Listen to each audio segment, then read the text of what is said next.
గౌరవనీయులు నేటి ఉప ముఖ్యమంత్రి గారు ఇక్కడ ఉండి వారు మాట్లాడినారు. ఇవాళ మీ మేనిఫెస్టో కమిటీ చైర్మన్ ప్రస్తుత మంత్రివర్యులు శ్రీధర్ బాబు గారు కూడా ఇక్కడ నుంచి ఈ వివరాలన్నీ సభలో చర్చించినటువంటివే. ఇందులో కొత్త విషయాలేం లేవు. ఇవాళ మీరేంటంటే మా మీద బురద జల్లాలనేటువంటి ఒక ప్రయత్నం అంతే తప్ప ఇందులో కొత్త విషయాలేం కనబడతలేవు అధ్యక్ష. ఎందుకంటే ఆధారాలు కూడా ఉన్నాయి అధ్యక్ష.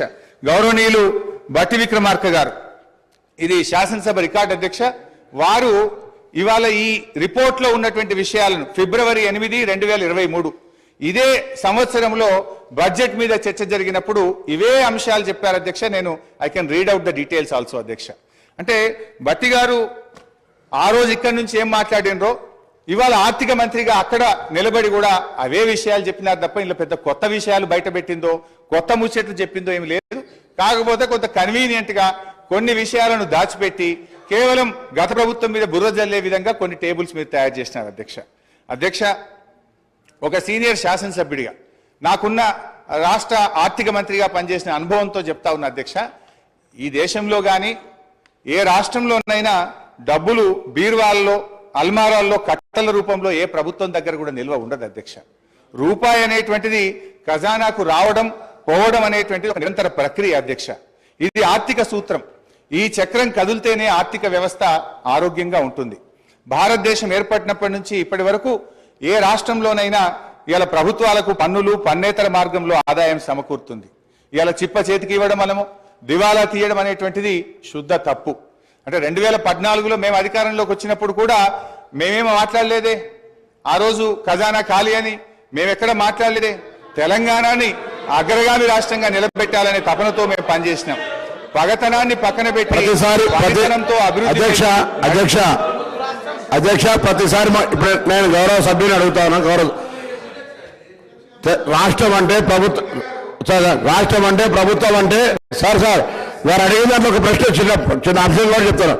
రాష్ట్రం అంటే ప్రభుత్వం అంటే డబ్బులు అలమారులో ఉంటాయి అంటలేను, కానీ జీతాలు 1వ తారీఖు ఇయ్యలేనటువంటి ఆర్థిక పరిస్థితి ఉంది. రాష్ట్రంలో ఆర్థిక పరిస్థితి గురించి చెప్తే ఎందుకు ఆర్భాడతారో తెలియదు. ఆర్భాటానికి అట్టహాసానికి ఏం ఇబ్బంది లేదు, కానీ వాస్తవంగా ఉన్నటువంటి లెక్కలు తీసుకుంటే మనం ఇవాళ మేము ప్రగతి భవన్ చూపెడతా ఉన్నారు, లేకపోతే డాక్టర్ అంబేద్కర్ భవన్ చూపెడతా ఉన్నారు. పేదల కంటే డబుల్ బెడ్రూమ్ బిల్లు గురించి మాట్లాడతలేదు అధ్యక్ష.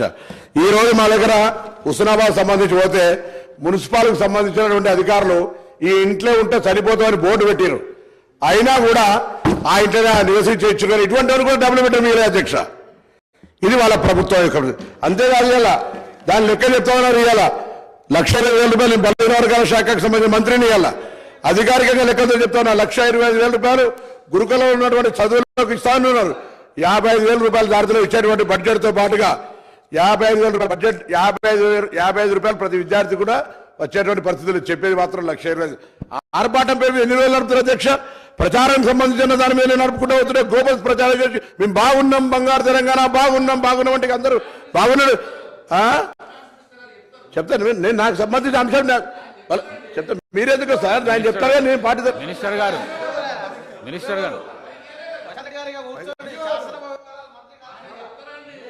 హరీష్ రావు గారు, స్పీకర్ గారు ఒకటే రిక్వెస్ట్, దయచేసి మాట్లాడితే ఆర్థిక మంత్రి గారిని మాట్లాడమనండి. మీరే ఇందాక సభ ప్రారంభమయ్యేటప్పుడు డిస్టర్బ్ చేయొద్దని చెప్పిండ్రు. ఏది పడితే అది అట్లా మాట్లాడితే మరి మళ్ళీ దానికి నేను సమాధానం చెప్పాలి. I will deviate from my subject.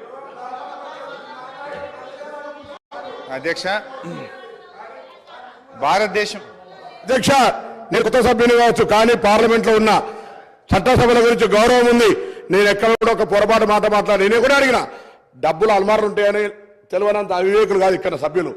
డబ్బులు అల్మార్లు ఉంటాయి అంటలేను, కానీ జీతాలు ఇవ్వలేని పరిస్థితి, పెన్షన్లు ఇవ్వలేని పరిస్థితి. ఇటువంటి పరిస్థితి ఉంటే రిటైర్ ఉద్యోగులు పెన్షన్ల కొరకు చుట్టూ తిరిగేటువంటి పరిస్థితి, ఇవాళ ఇన్స్టాల్మెంట్ల మీద ఇచ్చేటువంటి పరిస్థితి. మీరు ఒక ఇల్లు నేను చెప్తే నేను ఎక్కడో చెప్తలేరు. నా హుస్నాబాద్ నియోజకవర్గంలో జరిగినటువంటి సంఘటన మీ దృష్టికి తీసుకొస్తాను అధ్యక్ష. ఇది తమరికి పంపిస్తారో చూడరు. ఈ ఇంట్లో ఇప్పటికి కూడా ఉన్నారు ఇట్లనే. అరే మీరు చెప్తే మాట్లాడతా, లేకపోతే మమ్మల్ని తెలియకుండా మాట్లాడుతున్నాను పొరపాటు అంటున్నా. నేను మాకు తెలుసు కదా, మాకు కూడా అవగాహన ఉంది అంటున్నా. ప్లీజ్ మాట్లాడండి.